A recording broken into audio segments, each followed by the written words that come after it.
quero que você me responda com toda a honestidade que existe no seu coração. Existe esquerda no Brasil? Eu tenho a impressão de que é impossível discutir no Brasil os temas mais caros para a esquerda. Sabe, tipo, reforma agrária, tributação progressiva, combate à precarização do trabalho, enfim. Isso sem falar nas pautas identitárias, né? Aborto, direito LGBTQIA+, existe um tabu em torno de questões raciais, existe um tabu em torno de questões indígenas e também em relação às pessoas com deficiência, enfim. Tudo isso é muito menos debatido do que, sei lá, responsabilidade fiscal, por exemplo, né? Então fica essa impressão de que nem a esquerda no Brasil consegue provocar o debate dos temas que são importantes para as pessoas de esquerda. Todo mundo precisa ser moderado, todo mundo precisa tomar cuidado para falar com o agro, com o mercado. Bom, e eu estava lendo um artigo escrito pelo Cláudio Couto, em que ele traz ali uma análise dos 2 primeiros mandatos do Lula como presidente e traz ali também alguns pontos que ajudam a gente a entender esse movimento em direção ao centro que a esquerda brasileira precisou fazer. O artigo se chama Em Direção ao Centro, o PT e o governo Lula no Brasil. E o link, para caso você queira ler o texto, está aqui na descrição desse episódio. Então vamos lá.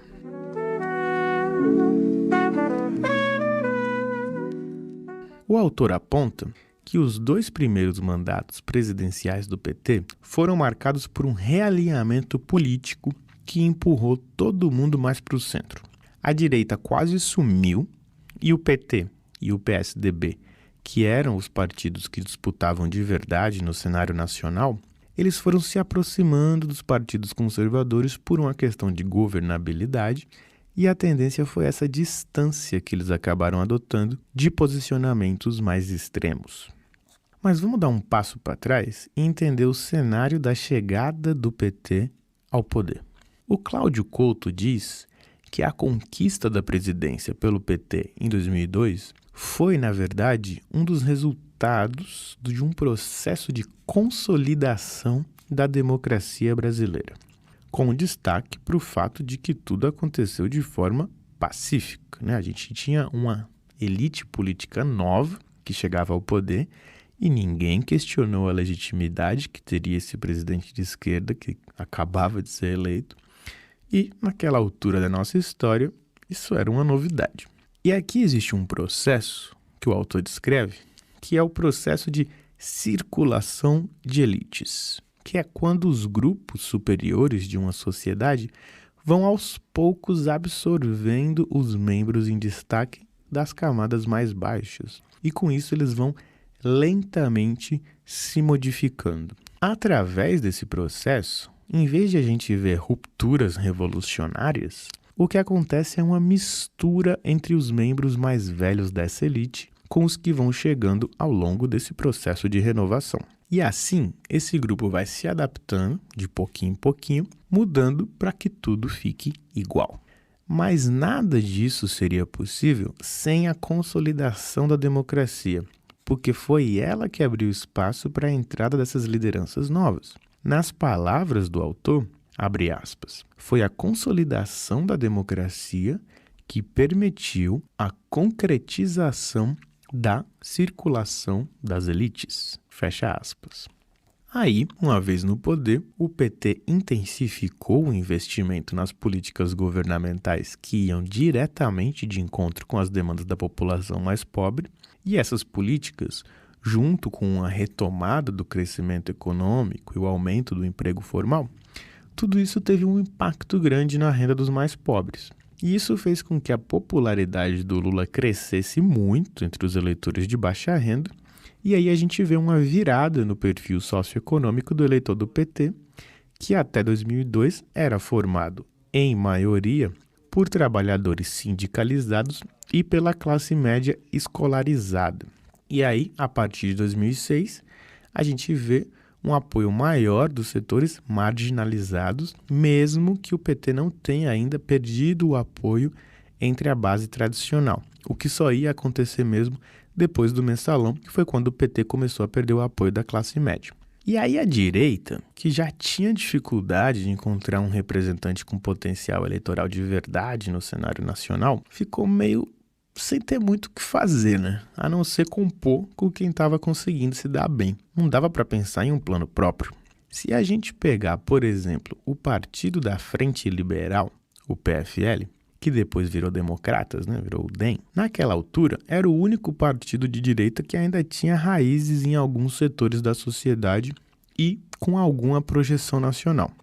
E o PFL foi simplesmente escanteado e enfraquecido tanto nos governos dos estados como no Congresso. E quando o assunto era a eleição presidencial, o DEM virou uma espécie de auxiliar do PSDB, que era o único que conseguia fazer frente de verdade com o PT.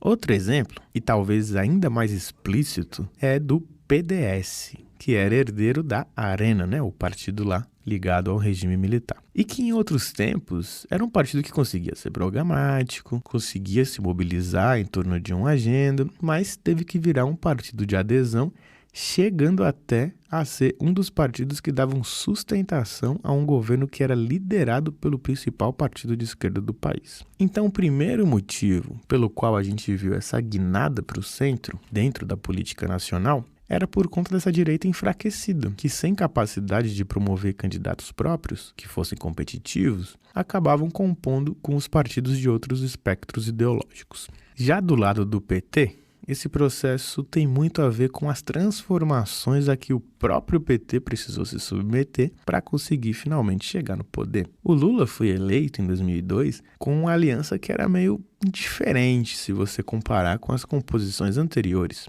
Nas outras vezes que o PT disputou a presidência, não era normal incluir nomes que não fizessem parte dos partidos ou dos movimentos de esquerda. Então, geralmente era PCdoB, PSB, PDT.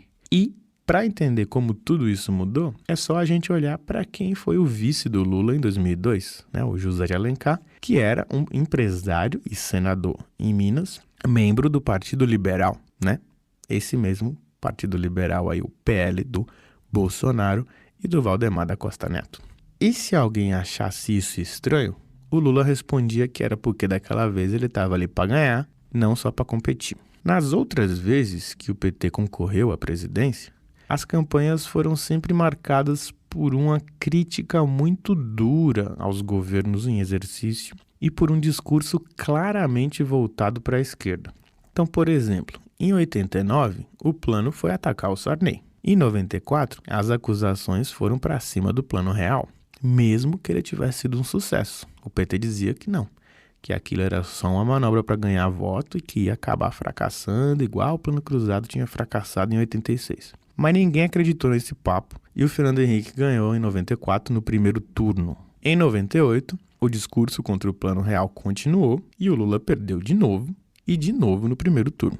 O governo conseguiu, nesse caso, e o governo aqui, né, é a campanha do FHC, eles conseguiram emplacar a ideia de que a prioridade naquele momento era a estabilidade econômica. E aí eles pintaram o PT como uma ameaça a essa estabilidade.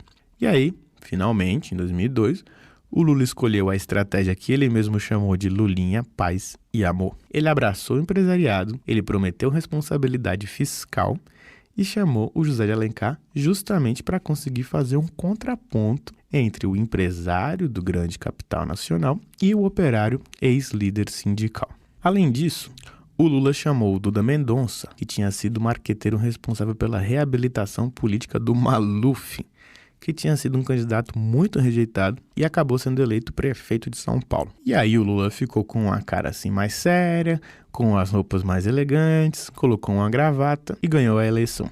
E o discurso mudou também. As críticas contra o governo do FHC foram mais amenas e a campanha focou mais numa agenda positiva. O mantra era criar 10 milhões de novos postos de trabalho. Como o PT tinha passado as últimas eleições todas martelando contra tudo que era governo, quando a gente chegou numa eleição em que os mandatários estavam com a popularidade baixa e se criou um ambiente de vontade por mudança, o PT era a primeira coisa que vinha na cabeça do eleitor, que já tinha se acostumado a ver o partido como a encarnação desse desejo por algo diferente. Bom, o Lula foi para o segundo turno contra o Serra, e além deles dois, tinha também o Antony Garotinho, que era ex-governador do Rio de Janeiro, pelo Partido Socialista Brasileiro, o PSB, o Ciro Gomes, ex-governador do Ceará, ex-ministro da Fazenda pelo Partido Popular Socialista, o PPS. Repara que a direita nem tinha candidato no segundo turno. Eram todos de origem progressista. Bom, a gente não está classificando aqui o PSDB como um partido de direita. Eu sei que para quem se acostumou com o PSDB do Aécio Neves, isso pode soar estranho.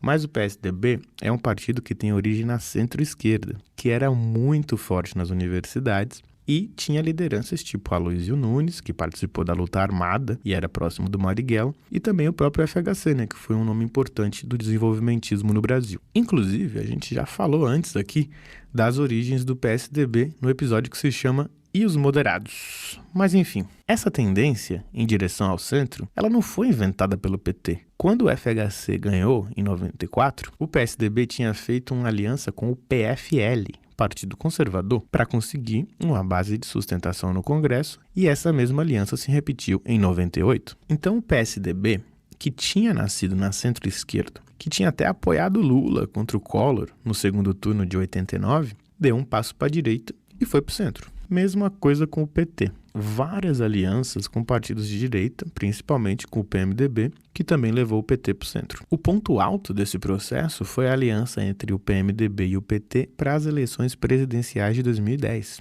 que foi replicada em várias disputas estaduais, onde o PT deixou de indicar o candidato a governador, apoiando o nome PMDBista como uma contrapartida a essa sustentação que o PMDB dava no nível nacional.